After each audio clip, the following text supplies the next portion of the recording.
get the, oh, got it. Let me do this. Go back up here, get rid of all this. 1, 2, 3, and back to this, and then back to this. Okay, so let's let me pull up the Facebook page and make sure that we're good. Let's see, because we don't have any way of telling here unless I here we go. Okay, yeah, we're on. Okay, so we are, yeah, it's going to take about another minute and a half. Let's see here. Let me put this here and drop this. How's that? Yeah. Okay, so we have a special show, and we got our brother Thom here, and I was going to read that off, but actually, I think you can explain what we're going to do. Keep it shorter.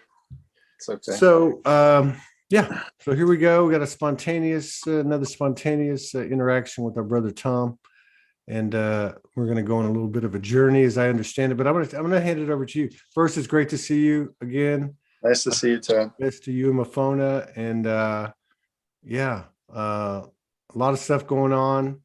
A lot of evidence that the nonverbal is bringing higher levels of alignment in many different ways. And so that's right up your alley. Sort of. So I'm going to turn it over to you and let you explain to everybody what's written in the text of the. Right. Okay. Well, thanks for having me, Todd. I have it on good intelligence that we're being overshadowed by Melchior a little bit tonight. So that's by what? By what? By Melchior. He's one of the Magi. Oh. Yeah, we can find out about him. Is that is that an incarnated human or a consciousness? Yeah, he was. The Magi is a group of Persian philosopher kings. That were spirit people and kings, and he was one of the 3 purportedly who visited Bethlehem. Okay. So okay, that's what I was asking. Is it like somebody that's presently incarnated or no, not once upon a time incarnated? Yeah. Okay. Right. Yeah. He may be incarnated again. Anyway, just take about 30 seconds and clip over to that clip I sent to you. Let's listen for just 30 seconds or a minute. Well, let's. Oh, did you want to have it in the background, or you want to? No, it's hard to do it from you to me. So okay, go ahead and drop it in. Let me. Okay, hang on. Let me pull it back up. Oh yeah. Boom. And boom. Okay, so we got share sound. Okay. And I do believe it won't affect your voice, even though it's coming from this computer. It won't affect it at all. Okay. Boom. So let me turn it on. This is Michael Vetter, overtones, voice, and Tambura.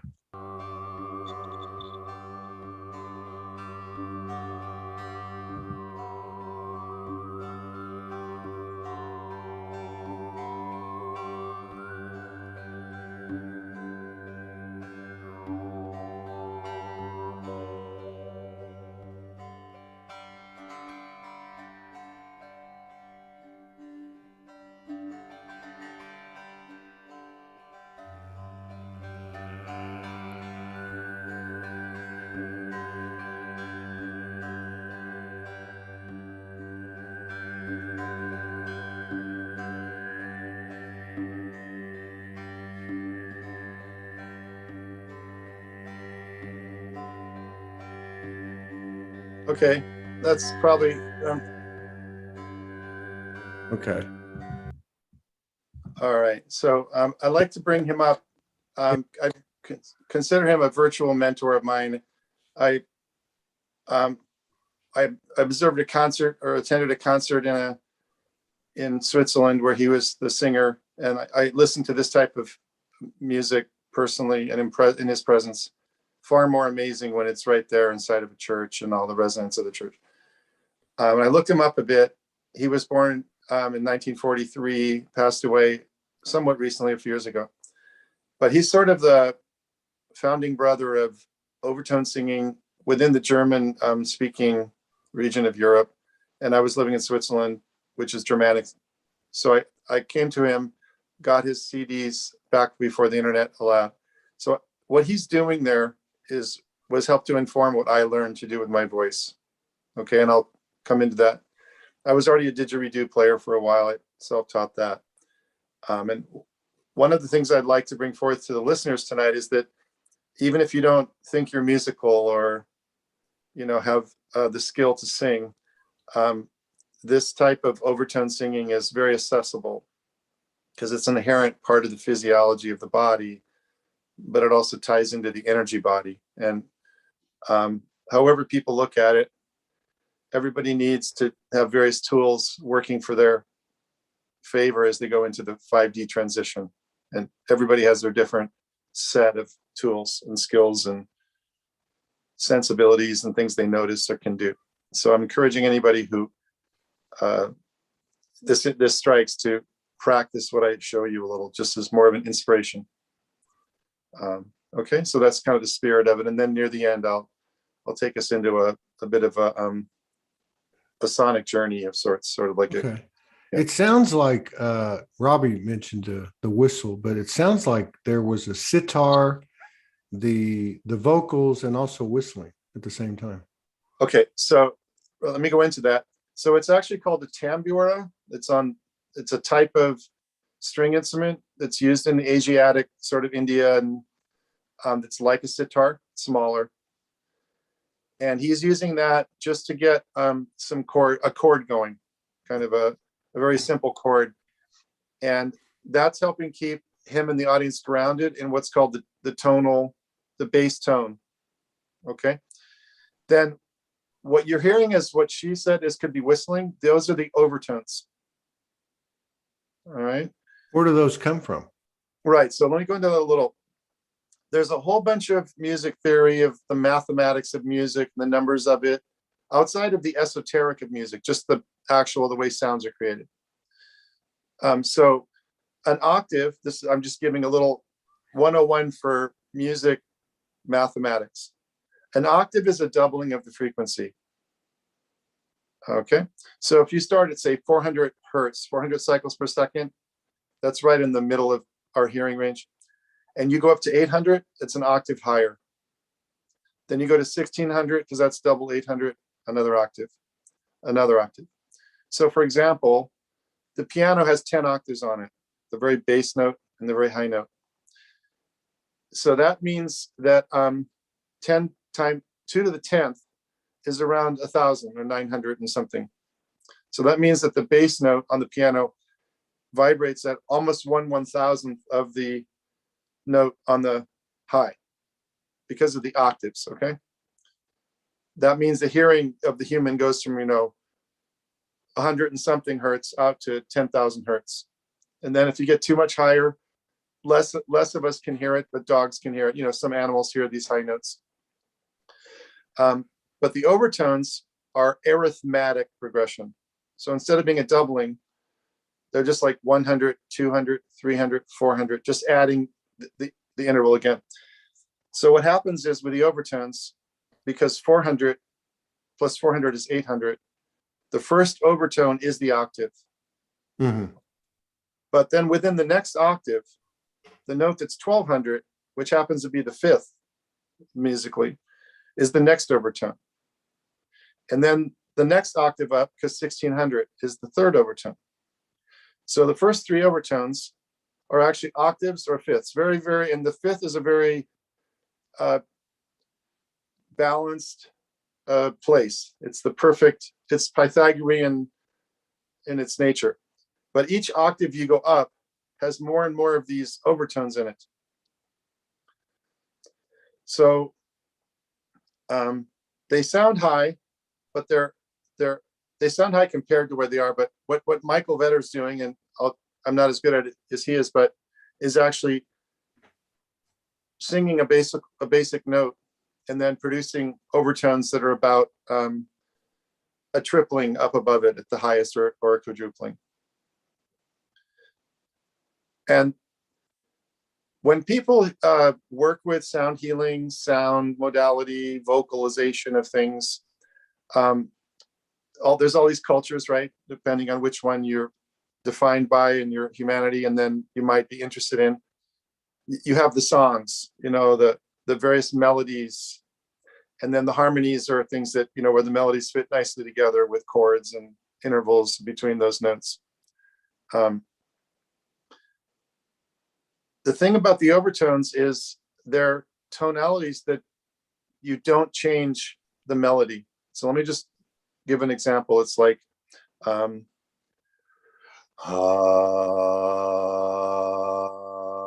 note, ha, ha.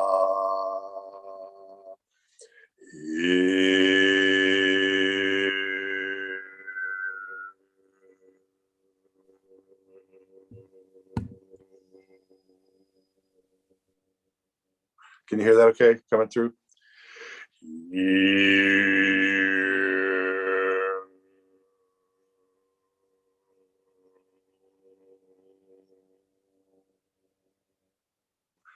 So that's one note, which is ooh. And the ooh is actually a note plus its octave. And then it goes up to the E that I'm kind of getting up there is a couple octaves up. All right. So these have not, I have to say, they're not the melody, they're overtones. And within instruments, the overtone set and how they tend to resonate within the instrument is what's called like the timbre of the instrument. Like you can tell it's a violin or a cello, or if it's string instrument, or if it's a wind instrument, if it's a flute or a piccolo or a Indian flute or a Japanese flute. Those are because there's certain resonances that come in. So part of what we're doing as people together here in a group that we meet, listening to you a lot, is to learn to practice and reside within alternate dimensions, or add dimensionality to our lives. Let our brains be open to something that's not quite just 3D, not just quite the dimension we're used to thinking and acting in. And this capability or effort to go into the vocal overtone that's right there in your body, to me, is a way to fill out your ability, your willingness, your sensitivity to information that's right there in front of you, and you just haven't been seeing it. These overtones are right inside of us. They're actually the vowels we speak with. So speech is, so the vowels are like a, e, o, u, kind of, and you can have diphthongs like I, oi, mui, like there's a lot of languages, so those are called diphthongs. And then we punctuate them with consonant sounds like d, t, m, n. We break it all up and chop it up. So we're using overtones all the time, sort of like bricks in the wall of a building, but we just don't know we're doing it. So this is a fascination of mine. And this fellow Michael Vetter has a long, prolific amount of music he composed and produced during his life. But for a period in the early 80s, just before the harmonic convergence there, he had spent 10 years from 73 to 83, had spent 10 years as a monk in Japan. German guy, goes to Japan, is a musician, comes back to Germany, and within a couple of years, he's producing albums like this one that I just mentioned to you. So he's definitely, whatever amount of chanting he did, and all that, and spirit, however he connected with his own spirit back then. So this is sort of like a wedding invitation, like if you look back on an old wedding invitation, this is the wedding invitation to the harmonic convergence for people like me, back in that time. He was lit up on something that, even today has merit and meaning. And I know there's people alive in Germany that know him much better in your audience. but many people outside of Germany and Switzerland and Austria probably never heard of him. So that's why I put him there. It was a fascinating part. But does that make sense, Todd? Yeah. So I just had my mic off because the heater's on, and I don't Okay. want to. So then you picked this up from him, and you started to become more familiar with it and work with it. Is that what happened? Yeah. So my personal journey, I sang in church choirs growing up, and I sang in my high school glee club, whatever you want to call it. So I like to sing. I like that. And about just maybe about 5 years prior, 5 or 6 years prior to me discovering this, I was learning to play the didgeridoo by myself. And so the didgeridoo is a wind instrument. Obviously, you blow into it. It has, but you can also sing into it. I don't want to get into a big didge description thing, but I was using the didge in Japan, but I lived there for a year as a way to ground myself. I found at the time in 1990, so this is a few years after the harmonic convergence, that I was experiencing a lot of ki in when I lived in Japan. Like the whole island was just lit up with ki energy, which is the the sort of, and I didn't quite know how to handle it, other than just to keep riding my bicycle, go into what I was doing professionally, staying on the go. And if I didn't sleep, I didn't sleep, or I would just roll and roll and roll and roll. That's when I really spent a lot of time didging. Then when I got back to the States, because I had a professional job later, I would travel and I wouldn't have my didge with me. So this kind of singing, which I learned just prior to that transition, I would sometimes just sit around the hotel and sort of overtone as if I'm doing didge. So here's just an example of I think I've done this once before on one of the earlier calls, but it's kind of like,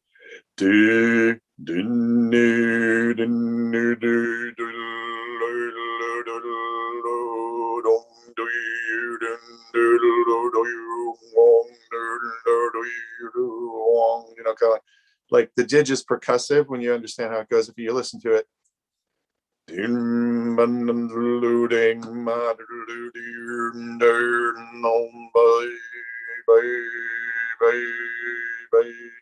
so I developed my own personal style, if you will, and that's natural.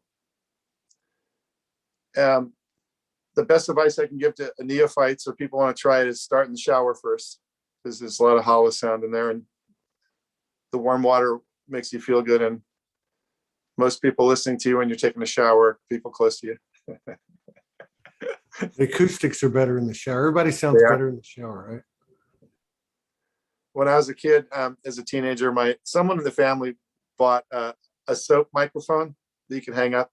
It looked like a microphone, and it hung on the shower, knob.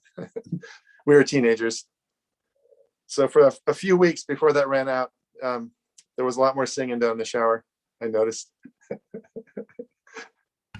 But yeah, the shower is a great place to start for anybody who wants to do it. So like when you were doing this and you didn't have the didge and you were on the road with your professional job, what did it do for you?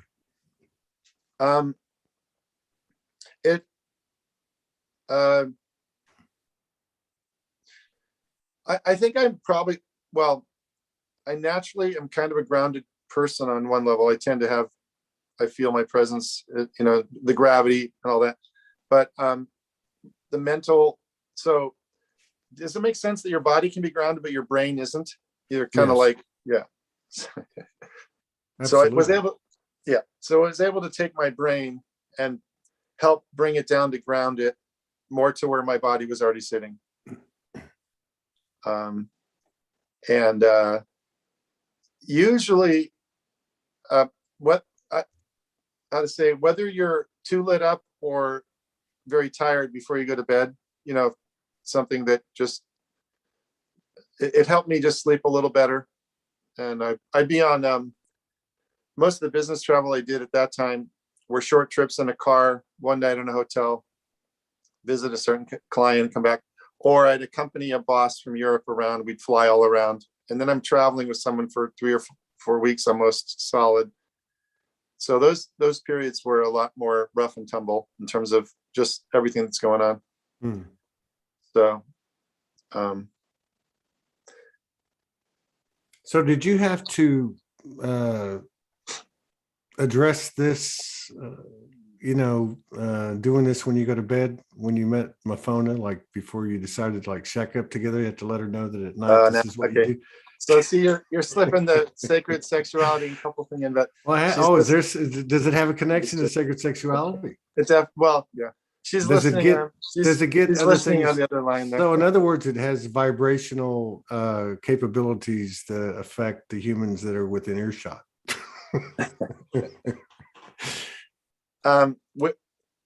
Particularly humans like she was for me. She'll tell people, I can say it in public because she's told 100 people in my presence, that the first time she met me was 3 years before she met me in the body, like she saw me in a dream. And there's at the time where we met, there was a big sound healing conference in Santa Fe at the La Fonda Hotel. And there was a group called the Science and Consciousness that would put on these meetings a couple times a year with a lot of people coming. And this was a big sound healing event with all kinds of sound healers. Anybody who knows the field of that, some years ago, would recognize at least half the names that were there, probably 3/4 of them. And it had a 4-day post symposium thing that I couldn't have the time to come down. So I attended a 4-day post symposium. And but the sound healing thing was already, 7 days of that going on. And then when I showed up at the sound healing thing, as soon as she heard me make a tone that was part of the process, she kind of thought, oh, uh-oh. That's him. She recognized you by your voice, not your face. Well, yeah, kind of. Yeah. I get it. Sort of. So anyway, we'll tell that story someday. When y'all are coming on, aren't y'all coming on next week? No. I have to leave her that part. I support her. Another part that she calls me a dark horse, or I'm not highly sensitive to all the energies. I'm probably more empathic than I really realized, but I haven't struggled with being too empathic all the time. Mm-hmm. So I've been able to support her. It's kind of like the chalice holding the wine, or you talk a lot about it. The role of the divine male now is to help hold that divine feminine energy. And for many women, there's just a lot of women who have been trying to be held or have that. So when they have a man who can support that in the current modality of the world, that's a very big benefit to themselves as a couple, but the whole collectives. And I know you've been interviewing a lot of people. I have a quick shout out to Chelsea and Ethan. That was a good interview. Yeah, they were fun, weren't they? For those with a pencil and paper, at 1 hour, 35 minutes and 40 seconds, Ethan mentions music. And I wasn't sure if he's talking about we're doing music together or we're just like we are music, like whether they're, I think they weren't musicians as much as they're. So just go to that point in his interview, if you remember it, where he's talking about harmonizing and having, and the kind of words he grabs out of space to use: resonance, harmony, chords. That those kind of words all have double entendre meanings, within human relation. So coming back to what's written on the Facebook page about what I would talk about, there, I don't know if you knew it, but there's a few places in the Bible that refer to something called Jacob's ladder. Right. Yeah. And my belief or understanding, I was told this and I take it as a truism, is that Jacob's ladder describes the chakra system of the human.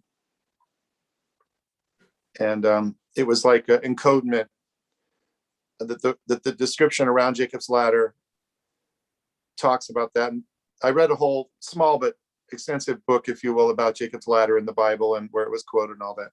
So we also know that the body has hormonal glands in it, the various glands.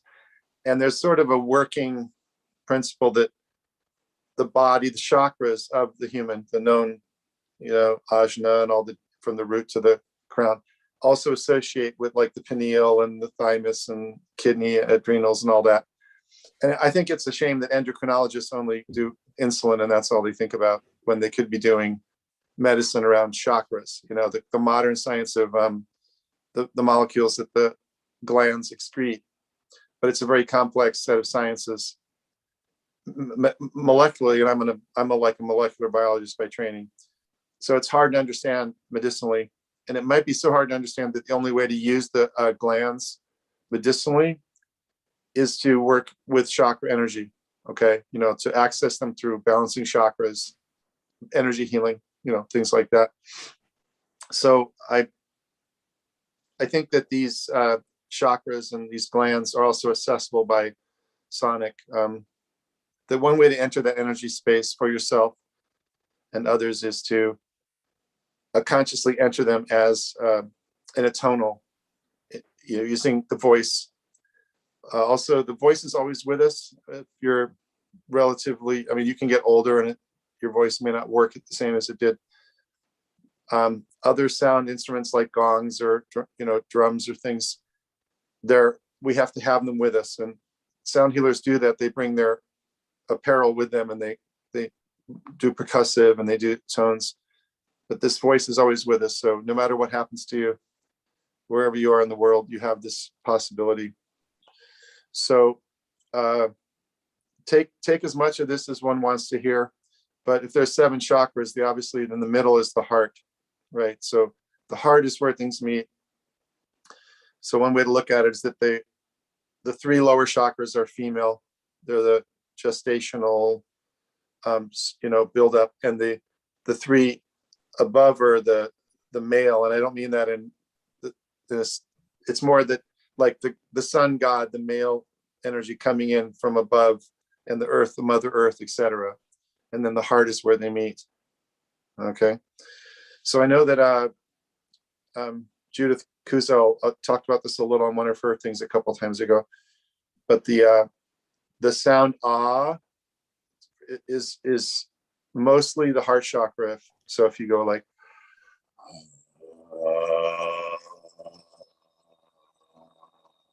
just breathe out, just relax. Most people are going to find themselves in their heart. Like when you sigh, you kind of you're kind of coming into your heart if you think of it. And so that's a place that's easy to find just by doing like a okay. Now then you have the tone that you're going to use, like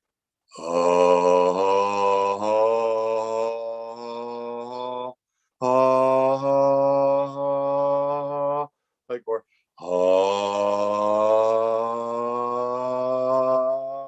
so there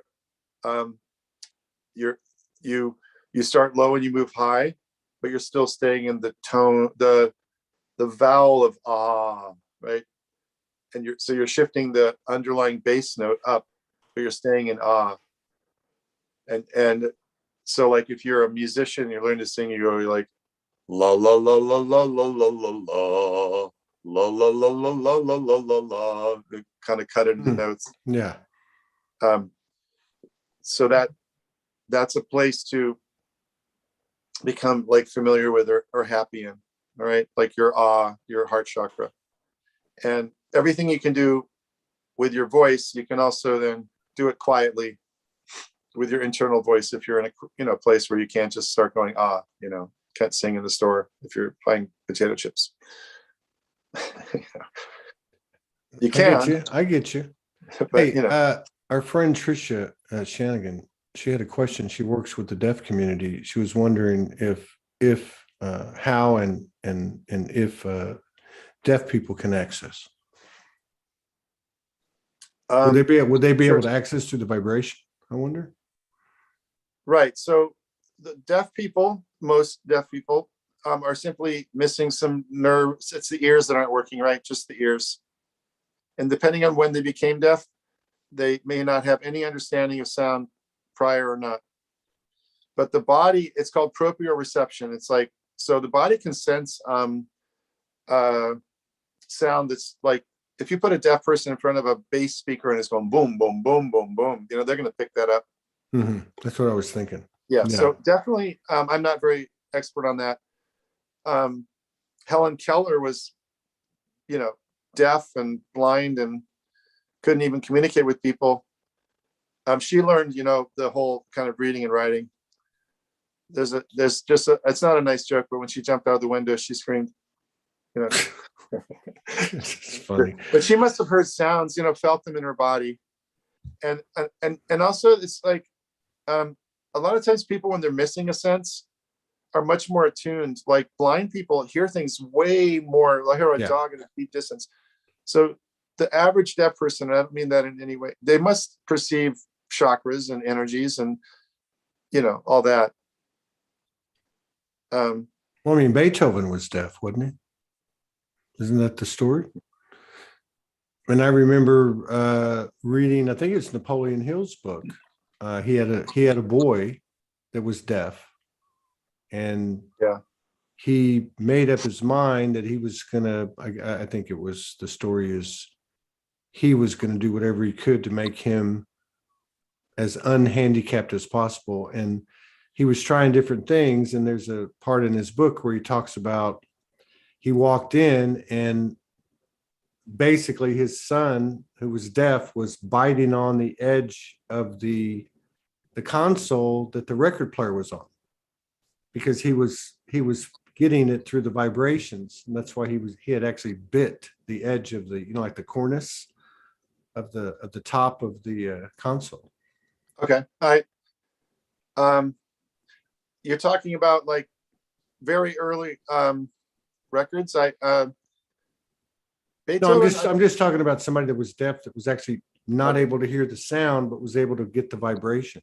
Yeah, exactly. Okay. Yeah. By taking it in his teeth or something. Mm. Beethoven, I'm not good a historian on when people's lives were. And there were like what we'd call a record player that were kind of created where you had to hand churn it, move it around by hand. Yeah. That preceded Thomas Edison's devices of the late 1800s. And I don't know how much earlier those were, things that people learned to do. One of the things that's kind of fascinating about the Western music is that the way they've worked with the scales, like the piano is tuned to a justified tunement that's not particularly natural. Okay.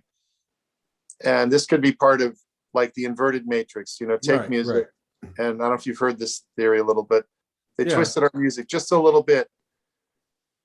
Yeah, they changed like supposedly from 432 hertz to 400 or something. Just they did a little bit of that. Yeah. An octave is 12 separate halftones, each being the 12th root of 2, different from each other. There's a whole science about it, but they're not really, some of the notes are natural, like the 5th and the 7th or something, but they're actually skewed out to where they don't naturally occur, where the Asiatic peoples, through Asia, like China and Japan, but also the Middle East, a lot of their instruments are much more correct tuning. So they feel funny to us when we come from a Western world and all of a sudden we experience that music for the first time. We're like, whoa, weird music, quarter tones, but actually it's the more true music. So not a surprise that meditative people seek that kind of music or find, it's pleasant. But coming back to the body and the human, okay. There's something else I think I mentioned it on the earlier one, but the name of God, Yahweh, is one of the names. So that this is it's a sonic scale.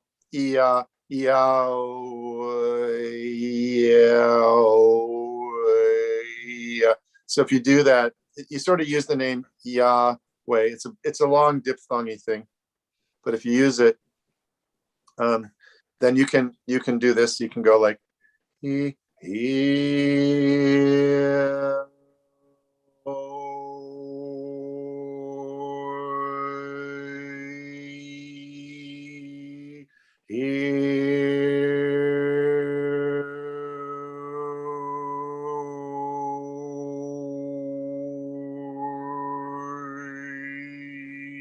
So they're like, it's the overtone scale. So it's kind of a funny thing, but the name of God is really just like sitting on the piano going la la la la la la la la la. It's like, but you can imagine that people who got together and did a lot of overtoning, that was a core part of what they're doing, is just working with the scales, and it brings energy down as it steps it in to your body. If you learn to just kind of use the name Yahweh and do that, it takes breath work. If you're a person without good breathing habits or skills, to learn how to use the breath, that's a science of its own. People like, I did yoga when I was young and as a young man, and pranayama is what they call the breath work, and it deepens your breath naturally. So people who are doing a lot of pranayama are more likely to be able to work with the release of their tone out of their breath. You said it brings energy into the body. What do you mean by that?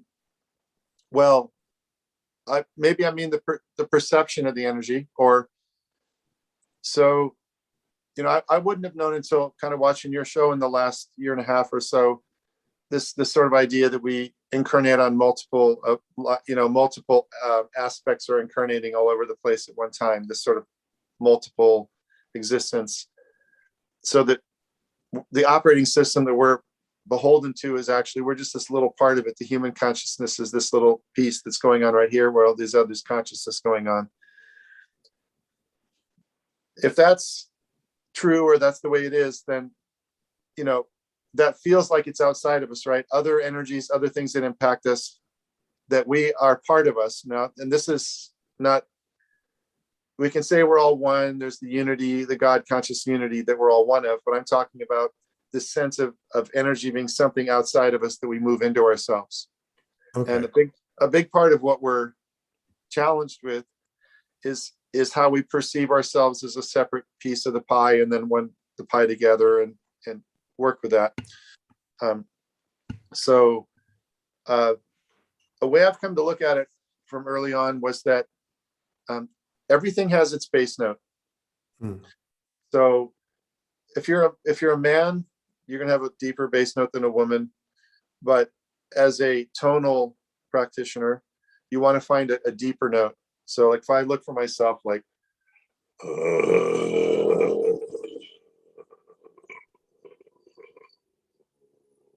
kind of almost where you're growling, and for most women won't find it that low, but when you get down to like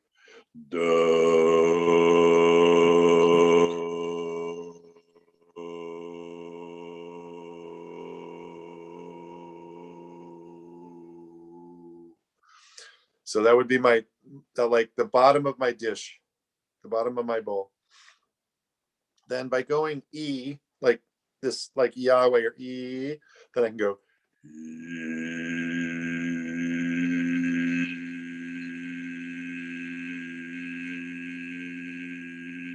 So what I'm doing is I'm using that bass note, but I'm using something about me to go up to this high spot. And then by doing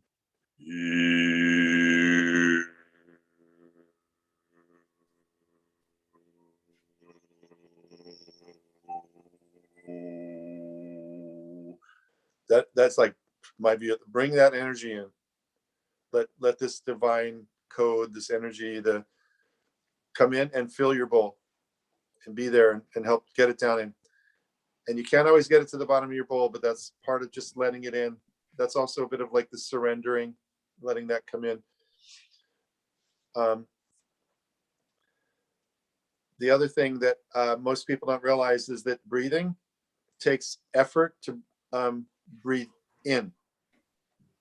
the way your muscles work, the only way you can have air inside yourself is if you expand your ribs. So the bioenergy of the muscles uses effort to breathe in the air, but while you're breathing out, there's no effort.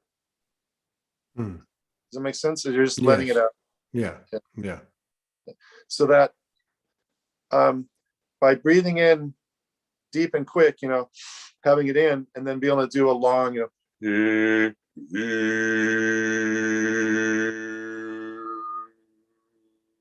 so you get more than 15 seconds doing that. It feels like muscular control and all these things, but it's really just a slow letting out, like bleeding the water out of just slowly out the air, let it slowly come out. So that's just by playing with that, finding your root, filling your bowl, and then heal.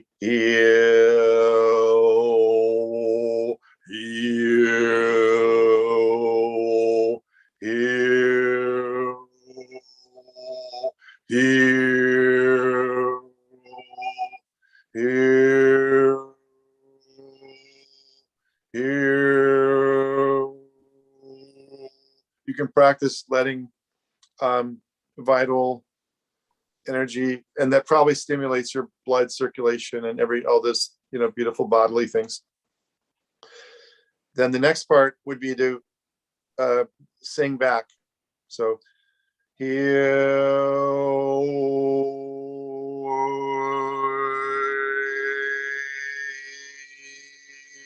so when I do that particular exercise, I'm conscious of like letting it come into me and then singing back to what you're offering the world or what you are in the world, like a flower growing up, right? The sun comes in and nourishes it, but it moves from the roots back up.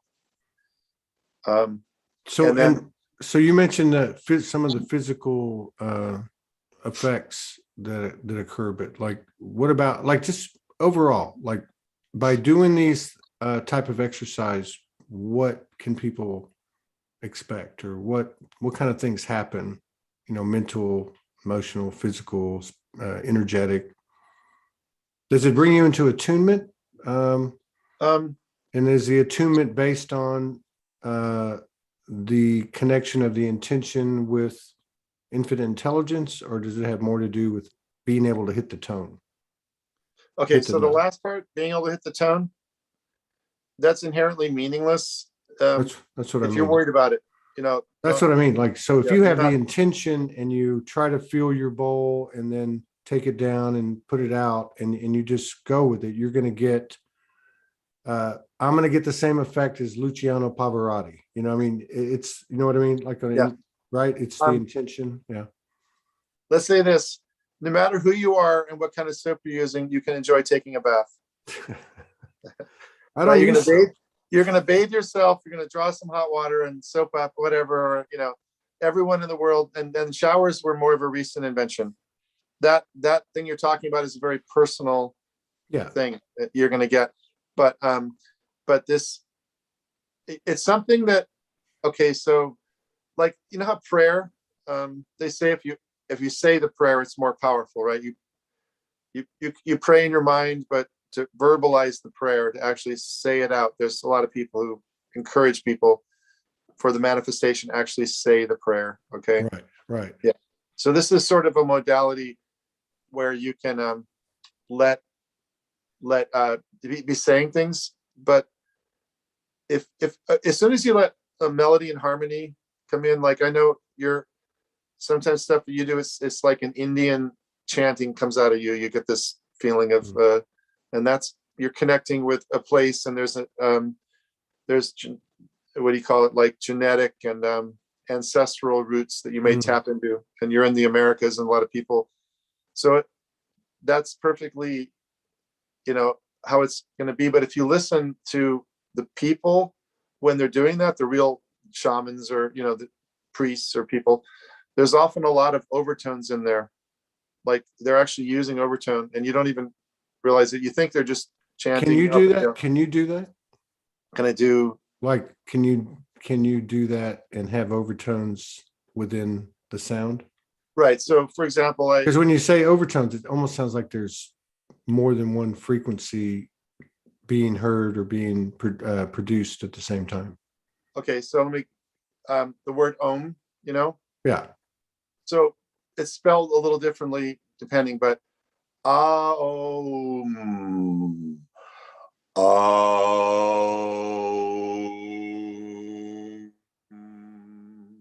Om, Om, and the ties it back into the head a bit. So like Om Om Namah Shivaya. When you hear people in the Buddhist and in the Vedic, these traditions I don't follow, but you actually listen, and they're chanting something in Sanskrit or in some more ancient language, but they're actually doing a lot of overtoning. But they still may also change. I was in the Catholic Church when I was a kid, and I trained to be an altar boy. And the first service they sent me to was the Latin Mass, and I was totally lost. And I didn't stay as being an altar boy, But if you ever listen to the Latin Mass, you can probably listen to it on YouTube if you want. But the way the priests learned to do it, they'd have just a few notes they're doing, and then they just open the Bible and do the Eucharist in Latin and sing it. I remember it when I was a kid. Yeah, you're right. They'd be like, hey, son, hey. They would have the same 6 or 7 or whatever, several base foundational, So they're making a melody, but the good priests, and I'm not, that priesthood is sort of a vanishing. The church may reform to be a living church again. And Christ was it ever one? I didn't know it was one. I'm just kidding. The whole Christ and Mary Magdalene and all that history and all the lost history and but the ones who actually take it in their heart, they are doing chakra work. Okay, there's a lot of young men and women who went into the Catholic faith as servants and believe in Jesus and believe in God and believe in that spirit and live from the heart and do the best they can on that, and if they're doing this kind of Latin singing, they can't miss, if you're doing that, some amount of healing within themselves. Sometimes it might only be to tolerate what's going on, in the other parts of their life. They're people too. So exactly. So and and what are you going to take us through? What is explain what's going to happen? Okay, so let me do one other thing before I go into the journey or the final point. Wind instruments, the human voice is primarily a wind instrument. Okay. I mean, you can use it like you can click and make things, and these what do you call it, beatboxing? Right. Those guys do amazing stuff. Yeah, I love that stuff. So that's very percussive and all that. This is something that's a little more arcane or the next level up, but a flute or a wind instrument that's played is right near its root. Okay, so for example,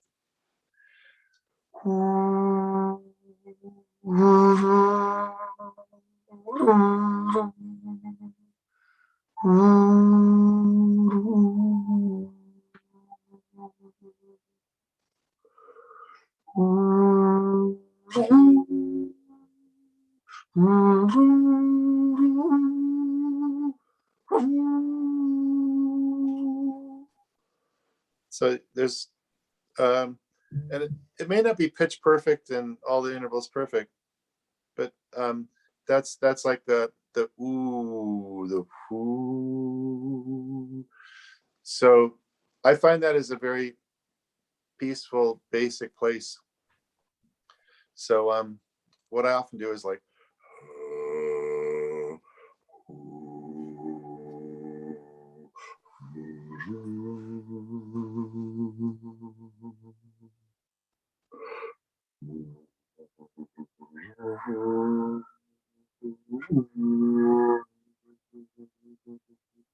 You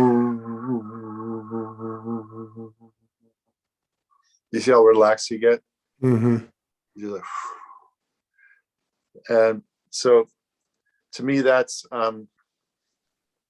like, if you, whether it's you know, earthy space, you know, like a canyon with some deep still water in it, or whether it's interplanetary scapes where energy is created. The stillness of a glacier, you know, the top of the glacier is maybe got snow and wind, but in the glacier, it's just this beautiful still place. So that, to me, that flute sound is kind of there. Okay. And then, so that's how I invite myself in to my own space that then represents a journey. One of the people who was at the conference where I met Mavona was Rupert Sheldrake. Okay. And he wrote a book many decades ago, 30 years ago or so, about the the morphogenesis. And so a canyon is carved by water, right? It's a deep place in the earth that's been eroded. So it has a lot of history, right? Because the water has moved through there a whole lot versus a mud flat where the water falls. And so that creates like a canyon for me. And then that canyon flows into a journey that's individual when you hear it or when you feel it. So that would be like, I'll go into one of these little journeys for just a few minutes. Okay. So, all right. So that's how you start. What you're going to do is how you find center, basically. Yeah. So like, you know, a guitarist who grabs a guitar and is tuning it and plays around and do a few riffs and get warmed up. Yeah, that's my way of warming up. And then I'll take it into a bit of a journey that it's kind of like a form of light language, you know, if you will. I only discovered the principle of light language also kind of recently. You know, there's a lot of people who, and I see light language and this sound healing vocality that I'm talking about is tied to light language, because it's allowing sort of you don't have this verbal sense that even though it has syllables and it has cadence, the meaning is picked up energetically rather than in some knowledge of a language, an earthly language. Okay. All right. So. Okay. I'm going to turn my mic off. Okay.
That was very now is each time totally different? You just or do you have a like a song that's memorized, or is it No, it's like light language would be like it's just yeah, something it's sort of whatever. it's kind of like, again, along the morphogenetic fields, you tend to repeat modality. You know, you find your comfort zones. So there's one could take a more radical, like really try to blow it out. You know, make any sound that could be. Don't even worry about the sounds. That was more of a soft. So Do you do the hard stuff? If that was soft, do you do the toning version of heavy metal, or like a harder one? Can you just to give an example? Yeah. well, I'm not a heavy metal guy. No, but I mean, like you said, that's kind of a soft journey. Is there Yeah. what's the Kind of like playing like jazzy things popping out. like yeah, Yeah. like So it's Herbie like, Hancock. Herbie yeah. Hancock. Yeah. What it's I kind of learned jazz late in life, but there's a lot of standards. Playing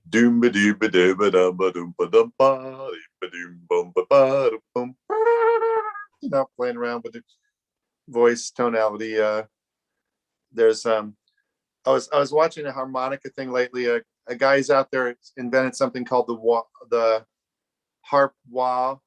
So you stick it in front of your harmonica and you wah and do that kind of stuff. So Yeah, like a wah wah pedal for guitar, but it's for harmonica. Cool. So the harmonic guys, they put their hand in front of their harmonic, to give it a little bit. So he basically invented something that helps the harmonica sound like a trumpet, because the guys who hold their little wah in the front of it, So you kind of cup it like that.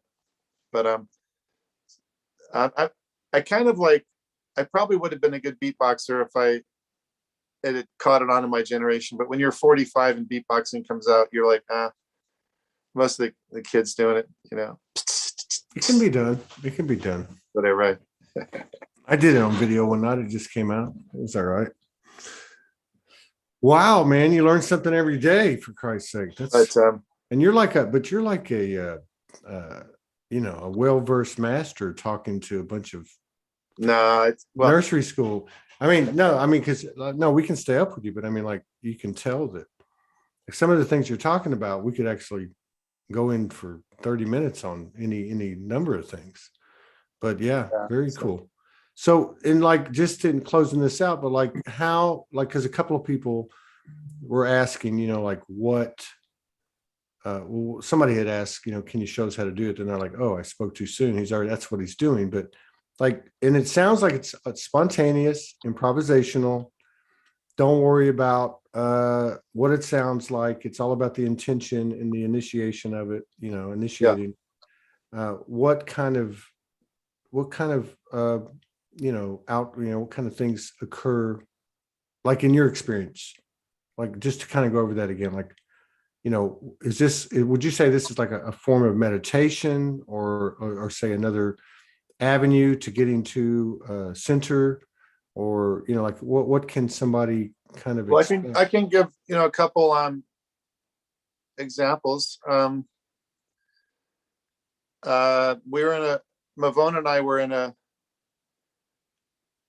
store looking for like a wedding ring that she might like, and she'll tell you the story that our tastes were slightly different, old world, new world, kind of what the band should look like, and this and that. And I know who won that argument.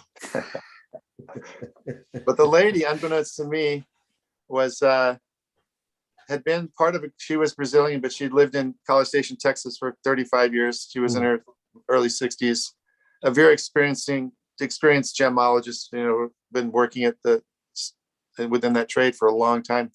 But she'd led a ladies group 20 years prior that had people that were like spirit workers for whenever Barbara Bush needed a spiritual upgrade for something, they'd call one of these ladies up. And, you know, it's like the women's group, the old matronly or matrons of the old time, you know, gathering together. They created a community center that they kept going, and they had all these spiritual events around the divine feminine of the time, you know, back holding the flame. Yeah. And she was down to where that had all just dissipated. And then Mavona looked at me and said, do you want to give her a Yahweh? And I said, can I do something tonal? And she's like, right here in the jewelry store where there's the people around. I'm like, sure, you know. And I like, not only did that light her up, helped her day, you know. She invited us to a emergency session of her ladies to get back together. And she sold us a great wedding ring that still is happily where it is. And even helped my fiance pick a wedding dress out later, met up with her. And Wow, that's cool. but that, you know, you just that was more of a story about I also was once in a place where the lady teaching was talking about spirit, how to, you know, disembodied spirits, and teaching people how to access their, like, what do you call it, automatic writing, you know, like, or working with the spirit world. Right. And there was a woman who all of a sudden starts kind of you know, breathing heavily and going into it. And the leader of this session is like, oh, there's a spirit on her here. I can see it and sense it. And so she goes into this process of wanting to get this spirit out of her, right?